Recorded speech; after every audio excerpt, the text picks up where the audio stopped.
Baik, Assalamualaikum warahmatullahi wabarakatuh. Selamat siang teman-teman. Sebelumnya perkenalkan, nama saya Aldi Saputra Jaya. Saya dari kelas akuntansi 21E, prodi akuntansi di Universitas Nusa Putra, Sukabumi. Jenjang sarjana akuntansi. Ya, pada kesempatan kali ini, pada siang ini saya akan menjelaskan atau mempresentasikan laporan posisi keuangan atau neraca. Kalian sudah pasti tahu kan, laporan posisi keuangan atau neraca di dalam dunia akuntansi itu sangat dibutuhkan. Nah, laporan posisi keuangan memberikan informasi mengenai sifat dan jumlah investasi dalam sumber-sumber ekonomi perusahaan, kewajiban terhadap kreditur, dan hak pemilik terhadap aset perusahaan. Nah, informasi yang disajikan dalam neraca yang pertama, aset tetap, profit investasi, aset tidak berwujud, aset keuangan, investasi dengan metode menggunakan ekuitas, aset biologik, persediaan, piutang dagang dan piutang lainnya, kas dan kas, pasar aset untuk dijual, utang dagang dan piutang lainnya, kewajiban estimasi, liabilitas keuangan, liabilitas dan aset untuk pajak lancar, liabilitas dan aset pajak tangguhan, liabilitas yang dimiliki untuk dijual, kepentingan non pengendali, modal saham atau modal pemilik. Dilanjut di klasifikasi laporan posisi keuangan. Yang pertama pastinya nih, aset, sumber daya dikendalikan oleh suatu entitas sebagai akibat peristiwa masa lalu, dan dari aset tersebut diharapkan ada manfaat ekonomi masa depan yang mengalir ke dalam entitas. Yang kedua, lawanan dari aset, liabilitas. Liabilities, kewajiban ini perusahaan yang timbul dari peristiwa masa lalu yang penyelesaiannya mengakibatkan arus keluar sumber daya suatu entitas pada masa yang akan datang. Elemen neraca saldo. Elemen posisi keuangan atau neraca saldo terdiri dari aktiva, dari kewajiban, plus modal. Aktiva itu terdiri dari apa saja sih? Nanti kita akan bahas ke depannya.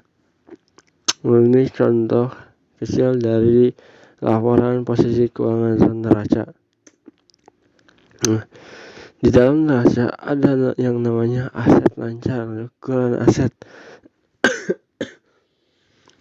Yang pertama, kas. Kedua, investasi jangka pendek. Yang ketiga, piutang dagang.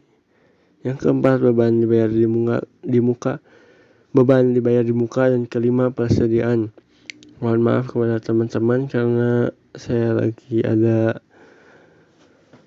sariawan, jadi bicaranya agak sedikit kurang jelas. Lanjut ya. Aset bukan lancar. Yang pertama, investasi jangka panjang, aset tetap, aset tidak berwujud, dan aset lainnya. Nah, lawanan dari aset itu liabilitas. Liabilitas terdiri dari liabilitas lancar. Liabilitas lancar adalah kewajiban yang secara beralasan diharapkan dapat dilunasi melalui penyerahan aset atau penciptaan kewajiban yang baru dalam 1 tahun atau siklus operasi bisnis, tergantung mana yang lebih lama.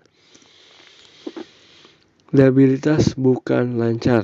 Kewajiban yang tidak diharapkan dilunasi dalam satu siklus operasi normal perusahaan, misalkan utang obligasi atau utang masal. Ditulis seperti pada contoh berikut ini. Utang lancar, utang dagang, utang jangka pendek, utang tak lancar, utang jangka pendek. Dan plus modal atau ekuitas.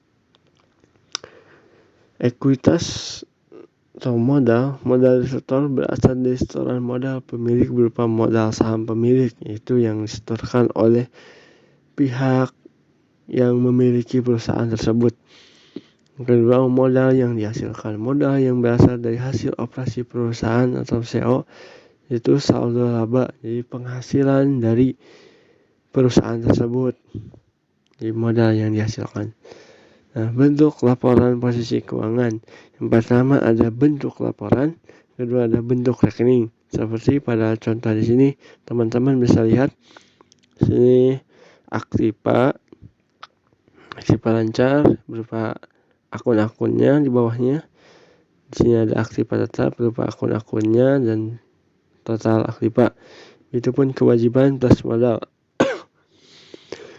Jadi dari ini akun-akunnya tambah lagi, dan terakhir nih, sering kita lupa modal dimasukkan ke dalam neraca. Jangan sampai terlewatkan. Ini harus teliti dalam memasukkannya ya. Lanjut. Nah, ini contoh keduanya. Jadi ke bawah yang tadi miring, laporannya miring sejajar antara aktiva dan kewajiban plus modal. Sekarang ke bawah, jadi aktiva tulis dulu sampai total aktiva, dan selanjutnya kita tulis kewajiban modalnya. Mungkin presentasi atau penjelasan mengenai laporan posisi keuangan dari saja. Cukup sekian, kurang lebihnya mohon maaf. Sampai bertemu lagi di episode selanjutnya. Wassalamualaikum warahmatullahi wabarakatuh. Tetap semangat.